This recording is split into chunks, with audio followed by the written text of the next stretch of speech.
Hello दोस्तों, welcome back to Falcon Academy.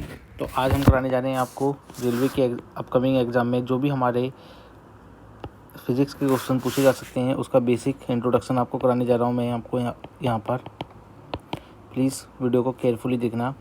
तो देखो, सबसे पहले physical quantity, any quantity that can be the measure, जो भी हमारी क्वांटिटी मेजर करी जा सकती है accurately is known as the physical quantity. जैसे length, mass, time, area and volume होते हैं हमारे, इन सबको मेजर करा जा सकता है। पर यूनिट क्या करती है, इन सबको मेजर करने के लिए एक हमें मेजरमेंट चाहिए होता है। The measurement of the quantities, उस किस चीज़ में से मेजरमेंट कर रहे हैं, are express in the term of the certain quantities of the similar nature. जैसे कि हमने वेट को मेजर करना है या मास को मेजर करना है, मास और वेट दोनों अलग अलग होता है। डिस्टेंस को मेजर करना है या डिस्प्लेसमेंट को मेजर करना है, तो इसे किस चीज़ में मेजर कर रहे हैं। जैसे अगर हमें लिक्विड को मेजर करना है तो ये सब मेजरमेंट तो कर लेंगे, पर उसका मेजर करेंगे वॉल्यूम, तो वॉल्यूम किस चीज़ में आएगा, वो लीटर में आएगा। ये सब जैसे दूर डिस्टेंस हम मेजर कर रहे हैं मीटर में, तो ये हमारी कुछ एसआई यूनिट होती है। एसआई यूनिट में भी हमारी दो चीज़ होती है, एमकेएस सिस्टम और सीजीएस सिस्टम। आज मैं आपको एमकेएस सिस्टम यहाँ पे पढ़ा रहा हूँ, जो हम फंडामेंटल यूज़ करते हैं हमेशा फिजिक्स में। तो डिस्टेंस जो हमारी होती है, डिस्टेंस को मेजर करते हैं मीटर में, और सीजीएस सिस्टम में इसी चीज़ को हम मेजर करते हैं सेंटीमीटर में। तो हमें सीजीएस सिस्टम नहीं देखना, सीजीएस सिस्टम आप भूल जाओ कि आपके पेपर में आएगा, आपके एग्ज़ाम में आएगा एमकेएस सिस्टम। तो डिस्टेंस मेजर करते हैं मीटर में, डिस्प्लेसमेंट मेजर करते हैं मीटर में। अब डिस्टेंस और डिस्प्लेसमेंट में क्या डिफरेंस है, अगर देखो ये आपका स्कूल है, स्कूल बना लेते हैं, और यहाँ आप पेड़ के पास गए, एक पेड़ के पास जाते हो, आप ऐसे घूमते हुए जा रहे हो। अगर आप घूमते हुए जा रहे हो, जितनी भी आपने डिस्टेंस करी, जितनी भी आपने ट्रैवल करा, 5 किलोमीटर मान लो ट्रैवल करा, तो ये आपका हो गया डिस्टेंस। और जबकि हमारा सीधा शॉर्टेस्ट पाथ क्या था, ये सीधा सामने वाला पाथ हमारा शॉर्टेस्ट पाथ था, तो ये होती है हमारी डिस्प्लेसमेंट, जो कि जितनी भी हो सकती है। तो डिस्प्लेसमेंट हमेशा शॉर्टेस्ट होता है, और डिस्टेंस जितना भी हम ट्रैवल करते हैं, डिस्प्लेसमेंट हमारा जीरो हो सकता है। क्योंकि अगर मान के चलो आप घर से निकले, आपने ट्रैवल करा, वापस आप यहीं आ गए, आप डिस्प्लेसमेंट पूछ रहे हो कितना हुआ, तो डिस्प्लेसमेंट आपका हो जाएगा यहाँ पर जीरो, क्योंकि आप जहाँ पर थे वहीं पर आ गए। जबकि डिस्टेंस आपने ट्रैवल कर ली 10 किलोमीटर, तो डिस्टेंस आपकी 10 किलोमीटर हो सकती है, पर डिस्प्लेसमेंट जीरो भी हो सकता है। ये कभी भी जीरो नहीं होगा, डिस्टेंस। अब आ जाते हैं मास पे। मास हमारा मेजर होता है कि किलोग्राम में, मास मेजर होता है किलोग्राम में। एक होता है हमारा वेट हमारा चेंज होता रहता है, क्योंकि ये डिपेंड करता है गुरुत्वाकर्षण पे, ग्रेविटी पे डिपेंड करता है ये। पर मास हमारा डिपेंड नहीं करता। मास can never be created not be destroyed, ये आपने फॉर्मूला पढ़ा होगा, थ्योरम पढ़ी होगी। तो जो भी हमारा मास यहाँ पर है, वही मास हमारा चांद पर रहेगा या अदर प्लैनेट पे भी रहेगा। तो टाइम को हम मेजर करते हैं सेकंड में। टाइम एमकेएस सिस्टम में बात हो रही है, याद रखना, एमकेएस सिस्टम में टाइम को सेकंड में ही मेजर करना है। स्पीड जो फॉर्मूला बनता है वो डिस्टेंस अपॉन टाइम से बनता है, डिस्टेंस अपॉन टाइम।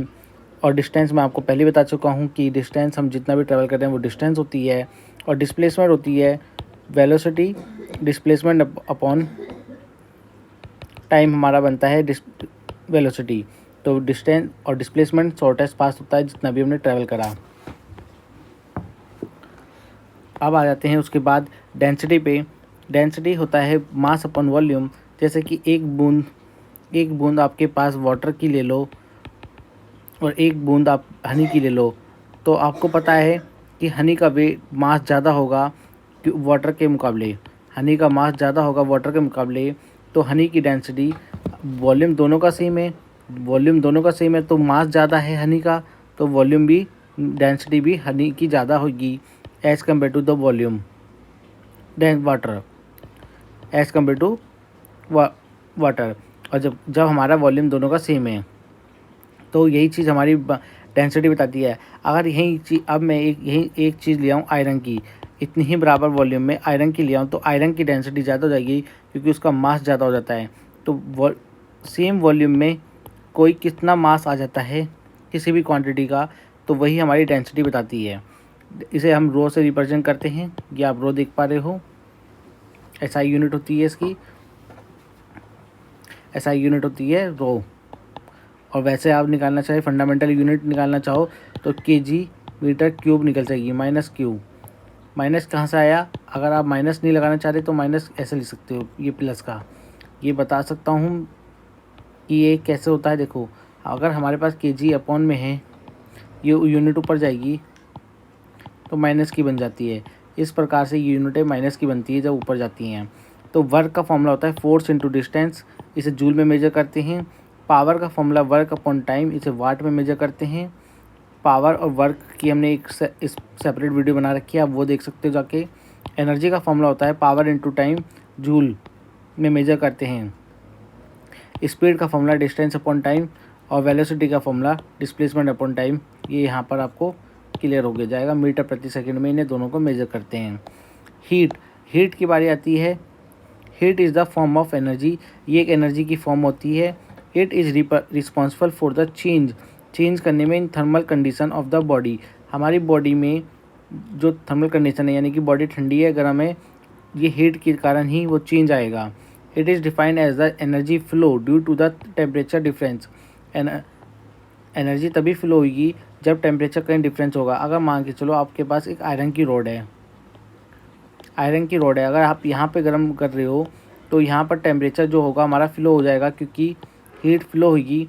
यहाँ पर टेम्परेचर हमारा 20 डिग्री मान के चल लो और यहाँ पर 30 डिग्री हो रहा है जब, तो हमारी टेम्परेचर डिफरेंस आ रहा है तो एनर्जी फ्लो होने लगेगी। एनर्जी फ्लो होगी in the form of heat की फॉर्म में। टेम्परेचर क्या करता है? Temperature is the measurement of the hotness and coldness बताने में मदद करता है। टेम्परेचर की दो ऐसा यूनिट याद रखना, सेल्सियस और फ़ारेनहाइट। सेल्सियस और फ़ारेनहाइट का फॉर्मूला जो होता है बदलने का,